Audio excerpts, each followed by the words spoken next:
Good morning, everyone. Welcome to Blacklogic. So for today, for your news updates, we're going to talk about how the Republicans are cramming a 3.8 trillion mega bill through Congress to gut Medicaid, cut food aid, and hand out more tax breaks, racing the July 4th clock. As well as Elon Musk calls the bill insane. This one big beautiful bill, or the one big beautiful disgusting abomination, et cetera, et cetera, et cetera. He calling it now insane and destructive, and even GOP senators are split, warning of a fiscal suicide pact masked as patriotism. An Idaho fire was a trap. Firefighters were ambushed, 2 dead, 1 critical. Broadcast audio reveals a war zone in the making, and this wasn't a blaze, it was a bloodbath. And lastly, in Gaza, Israeli airstrikes displaced hundreds, schools hit, families shattered, while U.S. officials fumble ceasefire talks. This isn't defense, this is devastation. So I'm going to jump right into your top news stories for this morning. A former top intelligence officer who briefed President Trump is now offering a sobering assessment of the U.S. strike on Iran's nuclear facilities. She emphasized that the intelligence assessments are still evolving and warns that the damage may be far less severe than the public claims. Senators were split after delayed behind closed doors briefing, and partisans are accusing each other of leaking preliminary intelligence that downplayed the effectiveness of these particular strikes. Now, what we see here is a big, beautiful bill, and everything is kind of surrounding this deal for America and what Trump is aimed to do, because we understand that he did sign the trade deal with China of last week, and the Treasury Secretary Scott Bessent urged that the removal of Section 899, a so-called revenge tax from the One Big Beautiful Bill congressional package, and the provision wouldn't let the U.S. tax foreign investors in retaliation for overseas taxes on American firms. But a new G7 agreement shields U.S. companies from Pillar 2 global minimum tax, making the measure redundant, and lawmakers back the move to protect international investments, though the loss revenue complicates financial massive bill. So again, we're still reeling behind the One Big Beautiful Bill and some of the complications and hindrance going through the House and the Senate to prevent this bill from even being passed. And Elon Musk has been very public about this bill. He's totally against it. He believes it's an abomination and that this should never, ever be passed. And he's been coming out very strongly against this. So again, these are some of the things that I believe are very important that we keep our eyes on, because again, they don't want this bill to be passed, because Republicans are pushing hard to pass the so-called One Beautiful Bill, which is a sweeping 940-page tax and spending package, because they aim to enact a wide array of Trump-aligned priorities in one go: tax cuts, increased defense and border funding, Medicaid reform, and cuts to SNAP and other social programs. The urgency comes from needing simple majority reconciliation rules and a July 4th deadline to avoid filibusters and those constraints therein. And critics warn it could add an estimated 2.4 to 3.8 trillion to the deficit and jeopardize the social safety net, mostly Medicaid and food aid, and some moderate and fiscal conservative Republicans hold back unless spending cuts are deepened. So again, a lot of people on both sides are not seeing the big beautiful bill for what it is, or what President Trump has touted that this bill is going to do. Now, again, none of us really know how the big beautiful bill will turn out unless it is passed. And some people are just, again, taking the president's word for it, even though economists on both sides have supported it, and some of them have totally against that this will raise the U.S. deficit for almost $4 trillion. We're talking about 3.8 trillion. It's $4 trillion to the current national deficit. And currently, last time I checked, the country's deficit is around $37 trillion and growing. And there's been no significant information that this bill will reverse some of the fraud, waste, and abuse that Doge and Elon Musk was ahead of at one point in time, was sent out to do. So again, you guys know that the spat between President Trump and Elon Musk and how they've been going back and forth about this, because the Senate narrowly advanced a measure by a 51-49 vote, with other senators like Tom Tillis and Rand Paul opposing the proposed motion, and Elon Musk has vocally opposed the bill, calling it again utterly insane and destructive, warning it sacrifice future-focused industries and burdens the U.S. with as much as $5 trillion in new debt. So again, one more trillion than the news is stated. Elon Musk has stated it's going to cost $5 trillion. So if people were on board with Elon Musk with the Department of Doge and cutting fraud, waste, and abuse from our government, then you must be on board that this is going to cost America $5 trillion.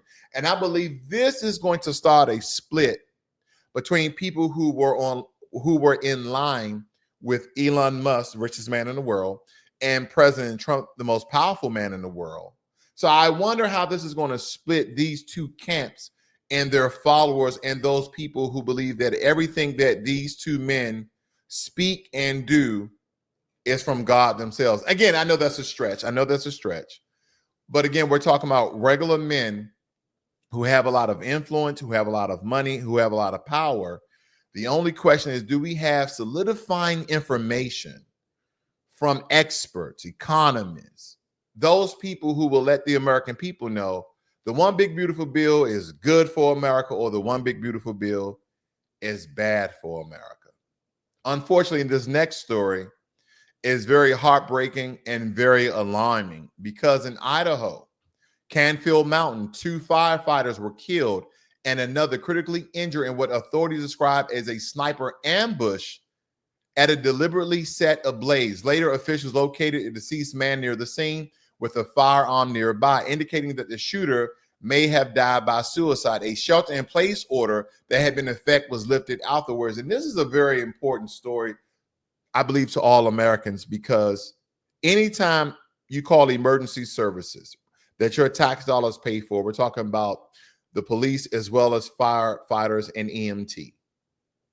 But this gentleman here allegedly set a blaze that, again, alerted firefighters to come out and set an ambush, killed 2 of the firefighters, and critically wounded the other. So now firefighters, no matter where they are in the country, are going to be on high alert. And here's another question. Should firefighters carry firearms?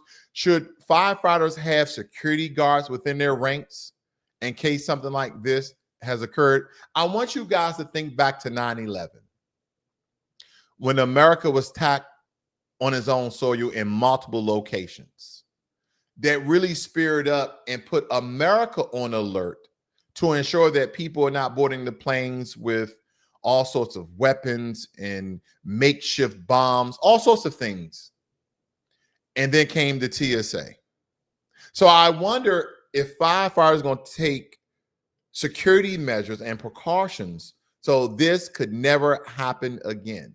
Not firefighters themselves in the confines of their duties carry weapons, but maybe the fire chief, or maybe hire 2 additional firefighters that they're trained in firearms, and that they're on a watch, they're on watch, so to speak, on guard, just in case someone tries to interfere with firefighters doing out their duty. Because again, a fire, whether it be a park, a house, a government structure, a building, no matter what it is, firefighters are part of the infrastructure of America that keeps us intact, that keeps buildings, that have been in our country for hundreds of years to continue to stand tall. And this gentleman here allegedly took advantage of our emergency services, set a blaze, set a trap, and unfortunately killed 2 of our firefighters and 1 critically wounded. And I hope that that one who has survived thus far comes out of this and heals. But to those families, I know that most Americans, their heart goes out to them, because no one would ever think, especially myself, that a firefighter, by all means, that comes out in the confines of their duties, in their operations of saving and preventing further death or destruction, have been targeted and killed. So again, heartfelt goes out to those Americans who care about the infrastructure and the systems therein that actually help and support people from all different walks of life and all different backgrounds. And unfortunately, I have a clip for you guys here so you guys can hear some of the audio.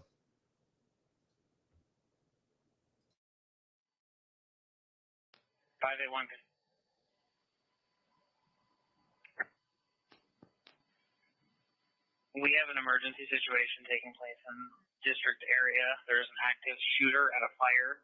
There's potentially 2 battalion chiefs down. I may need you to hold traffic for a little while or move to county frequency.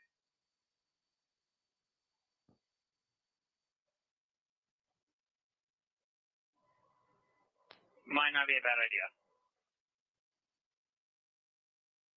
All right. I just wanted to provide just a little bit of context that they have the recording of this on-scene, basically mass shooting, but it was definitely a trap for these emergency response personnel, these firefighters. And hopefully that this never, ever happens again. This was very tragic. This was very, very tragic. But I digress. Now, a new wave of Israeli airstrikes targeted multiple densely populated neighborhoods in Gaza City. And witnesses report hundreds of Palestinian families displaced overnight. Local media confirmed at least 5 deaths and dozens injured, including incidents where airstrikes hit schools, sheltering displaced civilians. The bombardment comes among stalled ceasefire talks between Israel and U.S. officials. So again, this constant battle between Hamas, quote unquote, in the Palestinian region and state has come more deadly for the innocent civilians more so than Hamas. I don't know if the Israeli officials have an accurate account of how many Hamas fighters, aka terrorists, are still left, but they still have control over a certain amount of hostages. That number have been going to and fro from 10 to 20. Nobody really knows at this given point, but nonetheless, the innocent people of Palestine are the ones who have been majorly affected behind this conflict. Because again, we're talking about a small terrorist militia that's holding 20 plus or 10 to 15 or maybe even 20 hostages that are Israeli. So again, America, unfortunately, we're in the middle of this battle because we are the one who are supplying in Israel with resources and military equipment. And that includes all sorts of missiles and drones and this all sorts of military equipment that we have definitely given to Israel. So again, I wonder how long America will be in the continuous support of Israel. And we've been in support of Israel for a very, very long time. Now, I understand that Israel are our allies, but have we supported Israel more so than any other country? And my thing is not the terrorists. I believe Israel should sort out and seek and destroy all terrorists within the region, especially they pose a threat to the Israeli state. But unfortunately, we're talking about 45 to 50,000 Gazans who have perished, men, women, and children alike, who are no longer with us. It almost seems that the entire state of Palestine has been eradicated because of this conflict, because of this war. And I just wonder how long will America continue to support this? Because again, it's our tax dollars that are funding this. Something really to think about. And I'm not saying get on your squares and protest against this, but the question does need to be raised from an economical standpoint and plus a humanitarian standpoint. Because yes, they should seek out and destroy Hamas, which is a terrorist group that committed a very atrocious act against innocent Israelis. But now the toll of Palestinians are close to 50,000 of those who actually perished. And don't forget of all the Palestinians who have been wounded and injured, who are just innocent. They're living their lives. Their homes destroyed. Families displaced all across the region. And then the fight or in talks between Prime Minister Benjamin Netanyahu and President Trump of wanting to control Gaza and make beachfront property. I just want to kind of to raise the alarm on that. And this is a very tragic event, but I must move elsewhere with this. Because foundational Black Americans are in a three-headed war ourselves.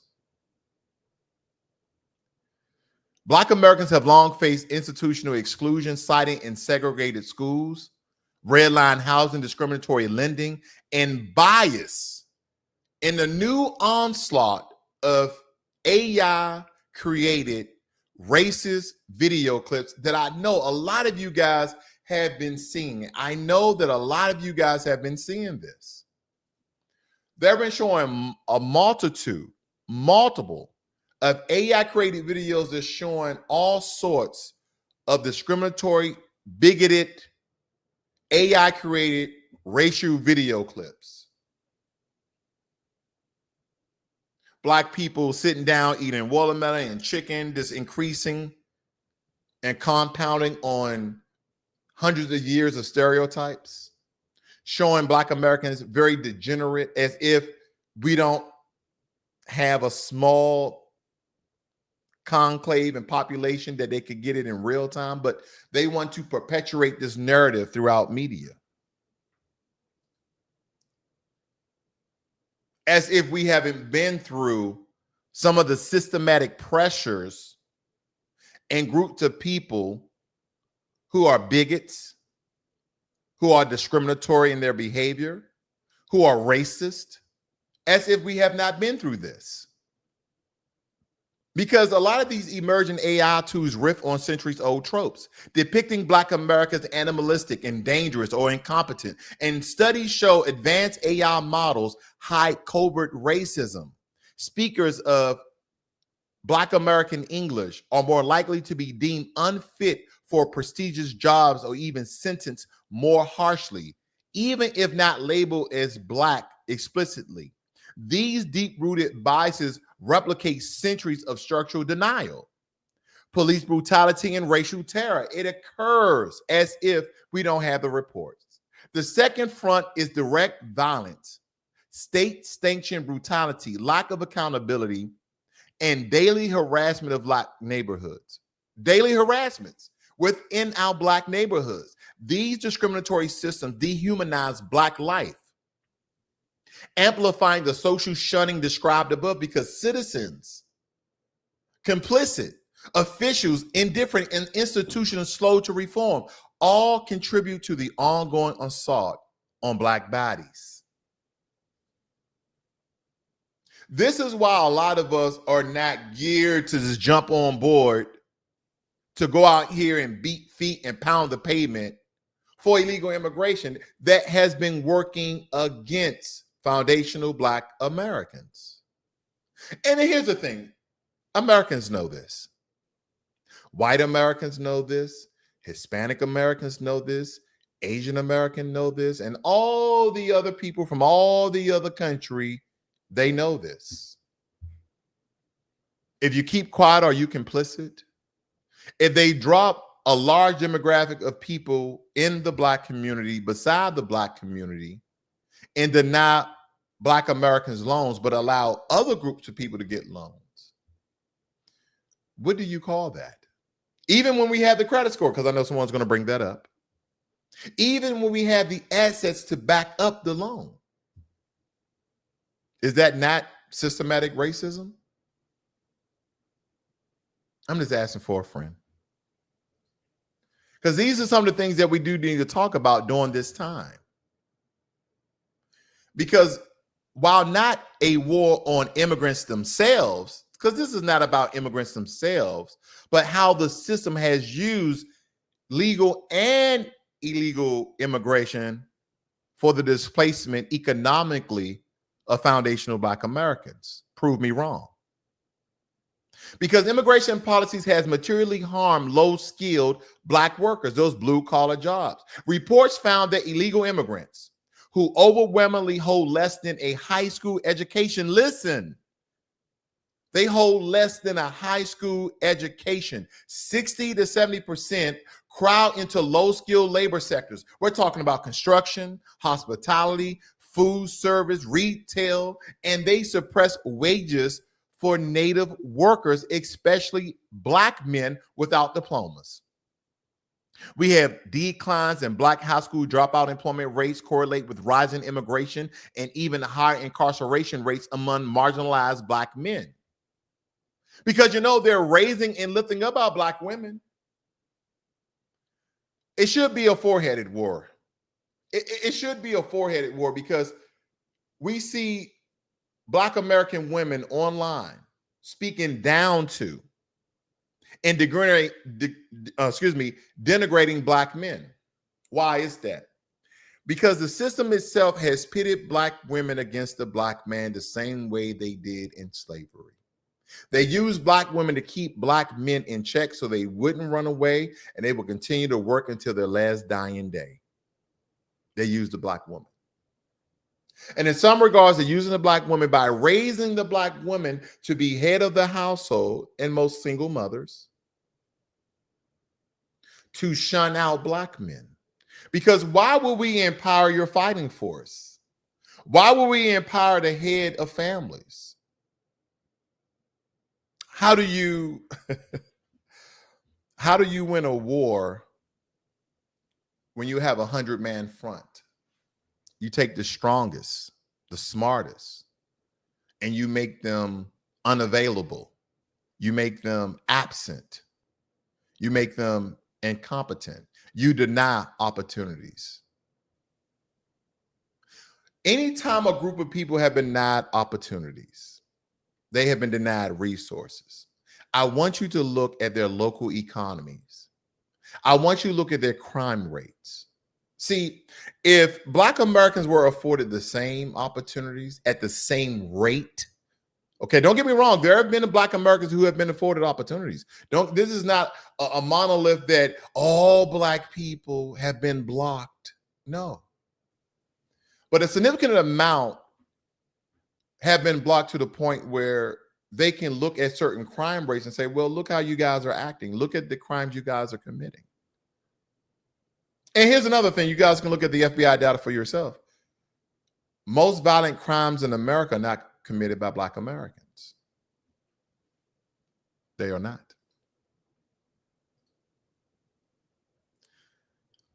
And historical analysts demonstrate that when immigration was restricted, referring to the Immigration Act of 1924, Black wages and labor market standing improved significantly through the mid-20th century.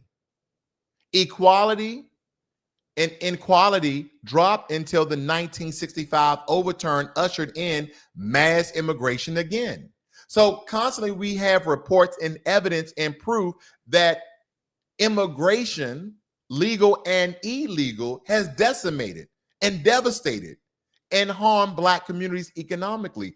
The damage continues. City resources diverted towards immigrant services, cheap labor undermining union strength, and subsidized business ventures in Black neighborhoods that hire outsiders, leaving Black communities as mere consumers while capital drains out. That's why a lot of us are broke.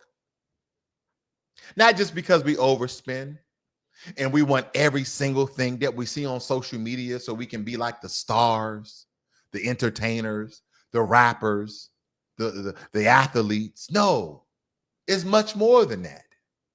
See, this is not a war against individuals from immigrant backgrounds. It is not. It is a war fought through systematic structures, federal and state incentives. Let's not forget what the Democrats have done. The Democrats have incentivized people who illegally enter our country and have awarded them and linked them up with American businessmen so they can have jobs and opportunities. And in that state, they have also provided shelter. whether it be luxury apartments or houses or shelters, community centers, churches, and a lot of these structures and buildings and places to live have been in the Black community. That creates tension between people who are foreign to the land and those who are native to the land. So now we have infighting. See, in the system of white supremacy, to them, this is probably some sort of sick joke. And let me point this out as a disclaimer. Not all white people are part of the system of white supremacy. So let's just nip that in the bud. But for those, they know exactly who I'm talking to. But this is a sick joke. Let's drop them off in the Black community, for they can have infighting, because a lot of these groups that come to America have a sense of white supremacy ideology. That Black people are less than. So they don't value Black life. Even though they set up shop in Black communities, because that is where the government will allow them to build their businesses, while they ostracize Black American businesses. So now we have to go to people who look at us as less than and buy our products and services from them. So we have to look at this very strategically. Because again, this is a war fought through systematic structures, both federal and state. We have predatory labor markets and racially biased algorithmic systems combined with historic exclusion and police violence. Black Americans face an assault from three directions: depleting social capital, economic opportunity, and dignity. Citizenship is not a costume. You pay for it in blood, as we did with the 14th Amendment.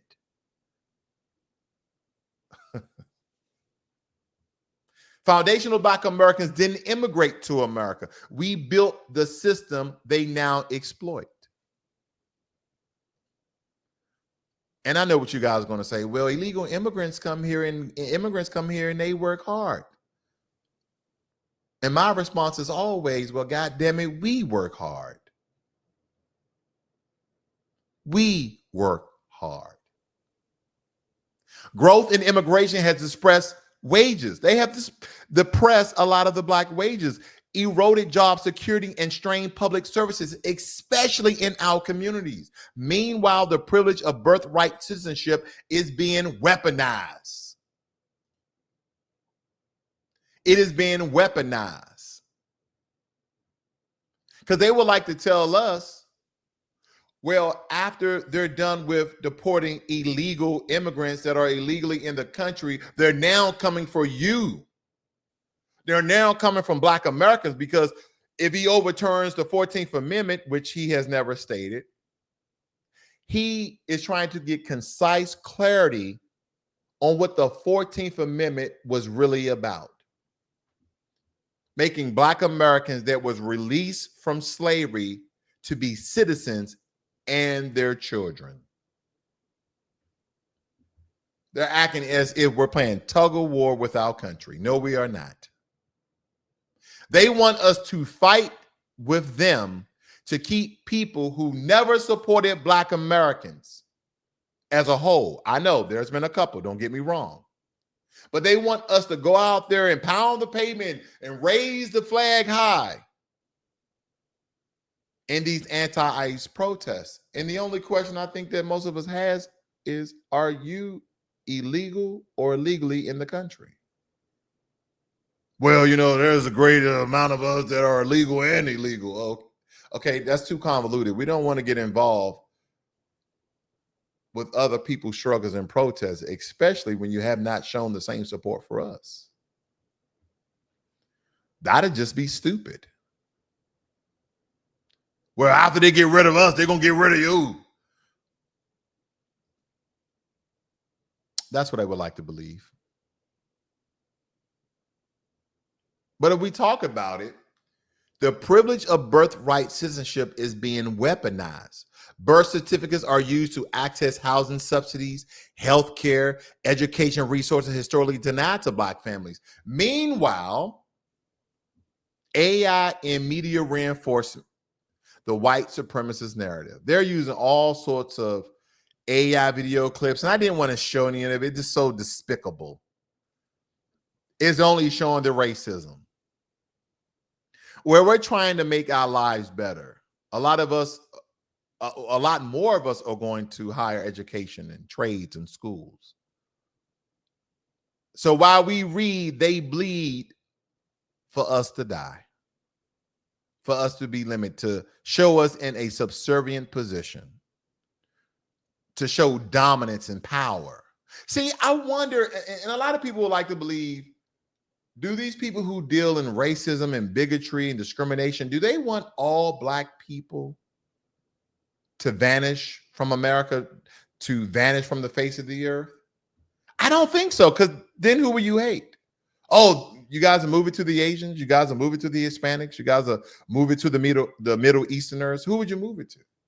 Because a lot of these people align and look very similar. So there'll be a portion of them that you will, then another portion that you won't. They'll change their name. They'll blend in because they can skin in. All these different things that could occur. So now you have all these people that look similar to you in your ranks, but still loyal to their group. That will implode, but Black people very easily. You see, we have this thing called melanin. And melanin have all sorts of health benefits and protections from the sun, at the same time absorbing a little bit of vitamin D. But we can easily point you guys out. You have a different phenotype and bone construction. You have high cheekbones. You got a little knot in the back of your head. You have a different body composition. It's very easy. It's very easy. You guys are just so strong. So how we dismantle Black progression? We use other people as an old tall tale that we've been doing for a very long time. But they use these things basically and historically that has denied opportunities and resources to our Black families. And as stated before, AI and media reinforce the white supremacist narrative, casting Black Americans as dangerous or degenerate, while uplifting illegal and legal immigrants as industrious or deserving. And this narrative is a tool, a cruel aim at delegitimizing Black presence and claim to the American promise. There's a cause to arm because there's some things that must change. There's a lot of things that must change in this country. We must disrupt systematic exclusion and invest in a Black-owned business, restrict predatory bans, and insist on local hiring mandates. And this AI thing, a lot of people see it as very innocent, but even some of the early releases of AI information, even textile, have deemed, based upon the prompts that you create AI in, can be very discriminatory. So AI needs to be regulated, ladies and gentlemen. Demand oversight of AI system, hold platforms accountable when they dehumanize Black voices or mimic racist tropes. Because again, you are influencing people. There used to just be a couple of bigots and racists and people who are white supremacists online doing videos, but now they're using AI. And here's the thing, they can use Black people to denigrate Black people as if we don't have enough. They're showing us similar to gorillas as if they don't show those pictures over in China. There's a global system of white supremacy, but now they're using AI. We need to rebuild labor justice, because immigration has totally deconstructed that. We need unions that really support the people. Do we have that yet? I don't know if we even have that. They're trying to convince us that the president is trying to take away birthright citizenship from Black Americans, but I'll show you guys the clip. And they, again, have been incentivized to come to our country to box out Americans, especially foundational Black Americans, with cheap labor. So we need to go to our policymakers and push for labor protections, enforcement of wage laws, and prioritization of Black workers in sectors historically dominated by us. Historically. But in the past 20 so odd years, it's been dominated by illegal and legal immigrants. We need also to reassert foundational citizenship. Recognize that foundational Black Americans are not guests. We have not immigrated, and that we have built this nation. Because for some reason, they don't believe we work hard. Oh, that's what we came here. They work hard. They work hard. Who's going to get into the fruit fields? So when I look at this, we're fighting on three fronts with no shield, and the only thing that we have is our resolve. We've been denied resources, policed into submission, and economically sidelined, but we are not victims. We are architects of resilience. We are architects of resistance. We refuse to stand aside while our communities are sacrificed for others' gains. And again, we built, we bled, and we belong.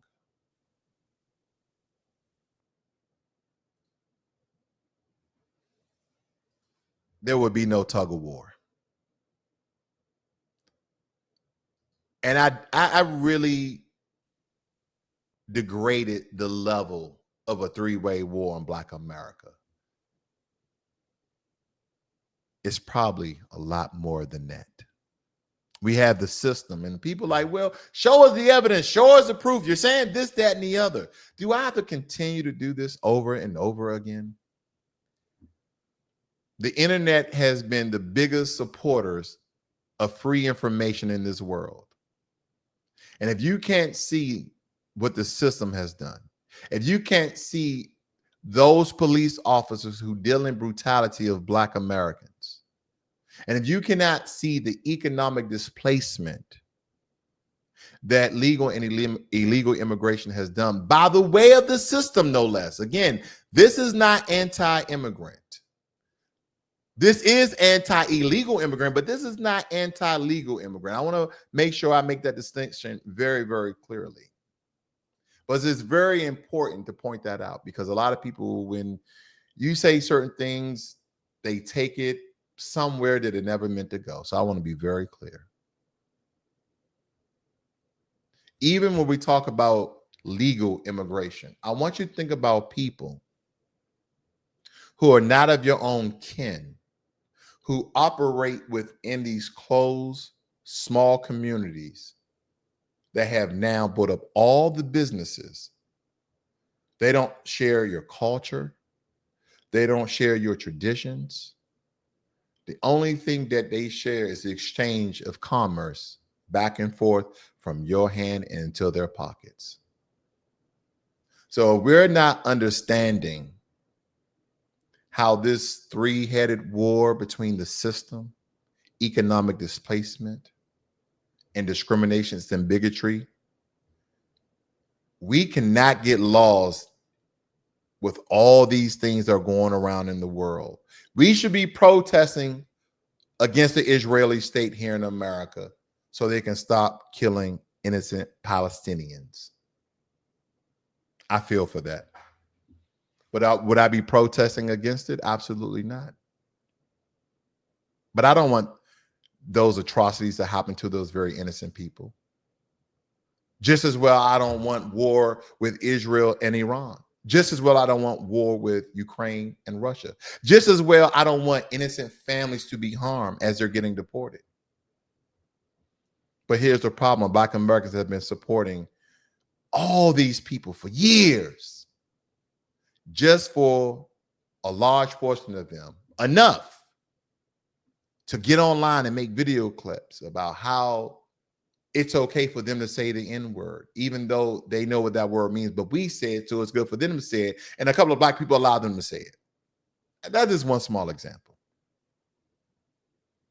And all the other different groups of people who lied and coerced. And you guys already know it's just so much. But the one group of people that we definitely need to support are Americans who support us. And we definitely need to support ourselves.